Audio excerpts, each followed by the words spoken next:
Quick Dan Wootton update. Byline Times was supposed to release part 3 on Friday, but it's been pushed back to Monday. And that is because there was an attempted hack on their server. There was a reporter that had their email hacked and also blood smeared on their car windscreen. As Omid put it on Twitter, this is what happens when you try and expose illegal practices, immoral behavior, or corruption in the British media. It's why people rarely speak out. Which got me thinking, I wonder if there's another reason why people rarely speak out. And for this, I'm briefly going to go back to the Levinson Inquiry in 2012. After they filed their report and made suggestions on what they could do to improve things in the media, Prime Minister David Cameron at the time said, "That's nice, totally. We're not actually going to turn anything into law, though. Thanks for the hard work." What also happened was that Levinson Part 2 was scrapped.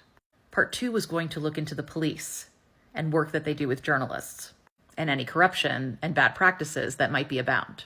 Because recall, in 2003, it was Rebecca Brooks who admitted to paying police officers for stories, which kind of leads you to question how much the police are actually going to do about any of these threats involving people in the media. Since again, there was no Levinson 2, so we don't know what any of the connections or dealings between the police and journalists may be. And that's not saying everyone is corrupt, but there is certainly structural issues here. Dan is taking this in stride.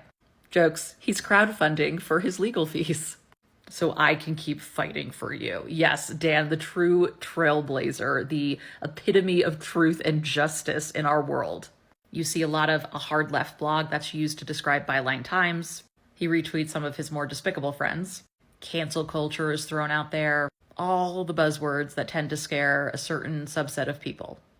And then there's the way the media is reporting on it, if they're reporting on it at all. For example, publishing word for word what Dan Wootton says on his explainer page for his legal fees fundraiser, and not giving any context to the fact that Byline Times is just an independent newspaper. Quotes without any context, which, par for the course, but also, are there others in the media that are afraid of what happens if Dan Wootton goes down?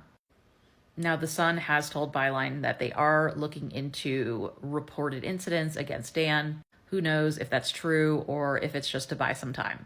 Hope that the story dies out. But I think what makes Byline a harder paper to bully is that they know the tricks. They are not beholden to a larger digital conglomerate. They do seem to be in the unique position to take this on.